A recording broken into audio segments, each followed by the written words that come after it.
ഗുരുതൃപാദങ്ങളിൽ സാഷ്ടാംഗം പ്രണമിച്ചുകൊണ്ട് ആരംഭിക്കുന്നു. സത്സംഗത്തിൻ്റെ പ്രാധാന്യം ആണ് ഇന്ന് ഞാൻ പറയാൻ പോകുന്ന വിഷയം. സത്സംഗം എന്ന് പറഞ്ഞാൽ സത്തുക്കളുടെ ഒരു സംഗമം. സന്മനസ്സുള്ള ആളുകൾ ഒന്നിച്ചു ചേർന്നിരുന്ന് കാര്യങ്ങൾ, കുടുംബകാര്യങ്ങൾ അല്ല, ലോകകാര്യങ്ങളല്ല, ലോകവിശേഷങ്ങളല്ല, വാർത്തകളല്ല, അല്ലാതെ നമ്മുടെ ആത്മാവിനെ സംബന്ധിച്ച് ഉള്ളതും നമ്മുടെ ഹയർ സെൽഫിനെ കുറിച്ച് ഉള്ള കാര്യങ്ങളും നമ്മൾ ഒരു സത്സംഗത്തിൽ കേൾക്കും തോറും വീണ്ടും വീണ്ടും കേൾക്കണമെന്നും സത്സംഗം കേൾക്കാൻ വേണ്ടി പോകണമെന്നും ഒരു ത്വര ആത്മാർത്ഥമായി എല്ലാവരിലും ഉണരും. ഒരു പ്രാവശ്യം പോകേണ്ട താമസമേ ഉള്ളൂ. അത് കഴിഞ്ഞാൽ സത്സംഗം എന്ന് കേട്ടാൽ ഇരിക്കപ്പുറതി ഉണ്ടാവില്ല. ഇപ്പോഴത്തെ കുഞ്ഞുങ്ങൾക്ക് നമ്മൾ സത്സംഗത്തിൻ്റെ പ്രാധാന്യം പറഞ്ഞു കൊടുക്കേണ്ട ആവശ്യമുണ്ട്. നമ്മൾ എവിടെയെങ്കിലും പോകുന്നുണ്ടെങ്കിൽ കുഞ്ഞുങ്ങളെയും കൊണ്ടുപോവുക, കഴിയുന്നതും കുഞ്ഞുങ്ങളെയും കൊണ്ടുപോകാൻ ശ്രമിക്കുക. അങ്ങനെയാണ് അവർ സത്സംഗത്തിൽ ഇരിക്കുവാനും അതിൽ താല്പര്യം ജനിക്കുവാനും ആത്മാവ് എന്തെന്നും നമ്മുടെ മനസ്സിനപ്പുറം ആത്മാവ് ഉണ്ടെന്നും മനസ്സിലാക്കാൻ.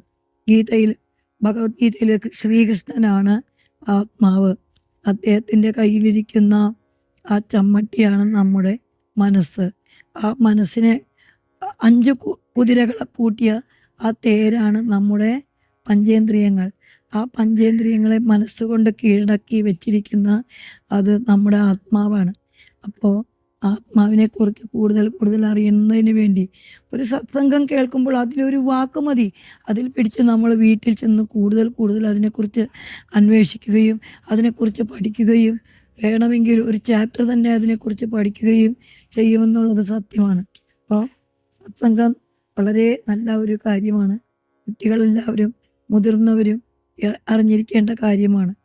കാരണം ഇപ്പോൾ വളരെ ധൃതി പിടിച്ച ഒരു ലോകമാണ്.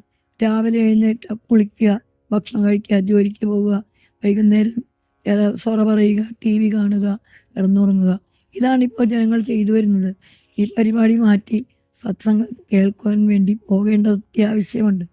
മാസത്തിൽ 1-2 ദിവസം അതിനു വേണ്ടി മാറ്റിവെക്കണം. ഭജനകൾ കേൾക്കാൻ പോകുന്നത് സത്സംഗം തന്നെയാണ്. അവിടെയും സത്സംഗത്തിൻ്റെ പ്രാധാന്യം പറയാറുണ്ട്. സത്യസായി ഭജനയ്ക്ക് ഞാൻ പോകുമ്പോഴാണ് ഞാൻ ഈ സത്സംഗം എന്താണെന്ന് കേൾക്കാൻ തുടങ്ങിയത്. പിന്നെ എല്ലാ വ്യാഴാഴ്ചയും പോകാൻ തുടങ്ങി. അങ്ങനെ എനിക്ക് സത്സംഗത്തിൻ്റെ മഹാത്മ്യം വളരെയധികം മനസ്സിലായി. അതെല്ലാവരെയും പറഞ്ഞ് മനസ്സിലാക്കാൻ ആണ് ഞാൻ ഇവിടെ ഇരിക്കുന്നത്.